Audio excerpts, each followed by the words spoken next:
Halo semuanya, balik lagi di meja kantor dan kali ini kita bakal bahas lagi One Out season kedua chapter 135. Untuk teman-teman yang belum subscribe, monggo di subscribe terlebih dahulu. Dan untuk teman-teman yang tertarik dengan kaos anime atau aksesoris anime lainnya, bisa klik link pembeliannya di deskripsi ya. Terima kasih. Oke, di chapter kali ini berjudul Weak Point atau titik lemah. Di awal chapter kita diperlihatkan para pemain Lycons yang sedang melakukan pertemuan, di mana Kurumizawa sedang menjelaskan tentang video pertandingan dari tim Mariners yang baru dengan berkata, pertandingan pertama Mariners benar-benar luar biasa. Yang pertama ada Brooklyn. Dia mundur menjadi pemukul ke-6. Aku tidak tahu alasannya kenapa dia meninggalkan pemukul ke-4. Tapi dia secara berturut-turut membuat home run pada hari itu, di mana dia membuat 3 home run untuk 8 RBI. Berikutnya ada Thomas, di mana dia memukul 7 kali dengan 5 save hit dan dia mendapatkan 5 RBI pada pertandingan itu. Lalu yang paling menonjol dan paling mengerikan adalah Takami. Dia sekarang dijuluki sebagai Shadow of the Mariners.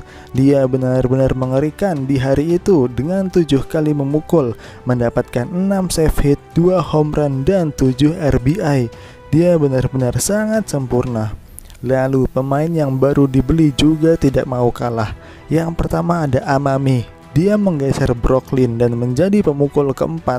Pada hari itu dia mendapatkan 4 home run, di mana itu adalah rekor baru di Jepang dengan mencetak 4 home run dalam satu pertandingan. Lalu berikutnya ada Kitaoji. Dia memukul 8 kali dan semuanya adalah save hit.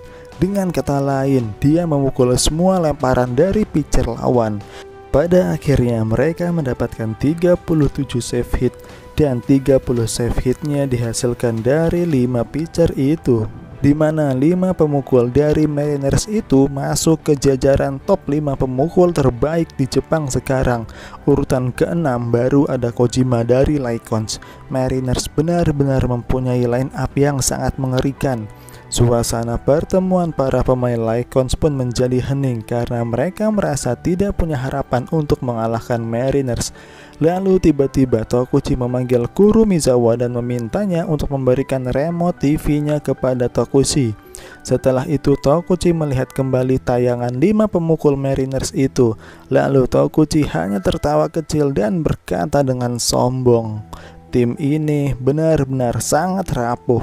Para pemain Lycons pun sangat terkejut dengan perkataan Tokuchi itu, karena tidak habis pikir tim yang baru saja mendapatkan 37 save hit, di mana semua pemukulnya hampir memukul setiap lemparan dari pitcher lawan. Ideguchi yang tidak mengerti perkataan Tokuchi itu pun berkata, itu benar-benar mustahil. Belum lagi di pertandingan ini mereka tidak menggunakan Kawanaka, Yoshida atau Mizuhachi, pitcher yang baru saja mereka beli. Pemain dengan persentase pertahanan dan kemenangan paling besar adalah Tokuchi, Kawanaka dan Yoshida, di mana 2 pemain itu sekarang ada di Mariners. Lalu stopper Mizuhachi juga dalam kondisi yang bagus di musim ini.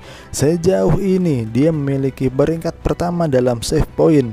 Line up pemain Mariners benar-benar mustahil untuk dikalahkan. Mereka benar-benar mengerikan. Satu-satunya yang bisa dikatakan sebagai titik lemah mereka adalah kemampuan melemparnya. Tapi itu juga diperkuat dengan starter dan penjaga belakang. Bagaimana kau bisa mengatakan kalau ini tim yang rapuh, ha? Tim ini benar-benar sempurna. Setelah itu Imai melanjutkan perkataan Ideguchi. Hal terburuknya adalah lusa besok lawan kita dalam 3 pertandingan berturut-turut adalah Mariners. Jangan mencoba untuk menghibur kami, Tokuchi. Mereka bukanlah tim rapuh seperti yang kau katakan. Tim ini adalah kumpulan para monster. Kita tidak akan bisa menang. Bagaimana kita bisa bertanding dengan tim seperti ini besok? Lalu setelah mendengarkan semua keputusasaan para pemain Lycons itu pun, Tokuchi sebagai pemilik klub berkata, hei, apakah kau berpikir sama seperti Tanabe, ha? Membayar uang dan mengambil semua pemain bagus dalam satu tim. Apakah kau berpikir kalau tim seperti itu benar-benar kuat? Lihatlah tayangan ulang dari video ini sekarang. Aku menemukan ini. Tim ini benar-benar tidak ada harapan. Tahu-tahu membuat tim itu seperti membuat dinding baru kastil Jepang. Batu besar dan batu kecil mereka semua dikombinasikan dari berbagai bentuk, dan itu akan membuat dinding batu itu kuat. Ketika semuanya sudah dikatakan selesai, Mariners yang sekarang hanya terdiri dari batu-batu yang besar, kau dapat membuat dinding batu yang tinggi dengan cepat hanya menggunakan batu yang besar. Tapi itu sangat rapuh, tidak perlu merasa rendah di atas dinding batu yang tinggi.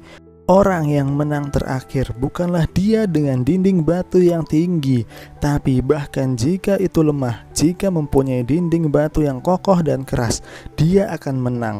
Dia adalah Lycons, itu adalah kita. Semua pemain Lycons hanya terdiam mendengar perkataan Tokuchi itu. Lalu tiba-tiba Kojima angkat suara. Hei Tokuchi, jika kau mengatakan itu adalah hal yang pasti, apakah kau berarti mempunyai cara untuk menghancurkan dinding batu Mariners itu? Tokuchi hanya tertawa dan berkata, tentu saja. Tapi setidaknya kalian perlu melakukan sesuatu untuk itu, yaitu untuk menang dalam 2 pertandingan hari ini dan besok. Itu berarti kalian harus masuk ke dalam stadion Mariners dengan kemenangan berturut-turut pada hari ini dan besok. Lalu pada pertandingan Lycons berikutnya, mereka terlihat sangat bersemangat pada pertandingan ini, di mana mereka terus memukul lemparan dari pitcher lawan. Walaupun mereka kehilangan 4 poin, mereka semua melakukan save hit yang sangat bagus dan menyerang dengan ganas dengan mendapatkan 13 save hit. Itu benar-benar kemenangan besar untuk Lycons dengan poin 10-4. Di sisi lain, Mariners juga tidak kalah. Mereka benar-benar meledak pada hari itu.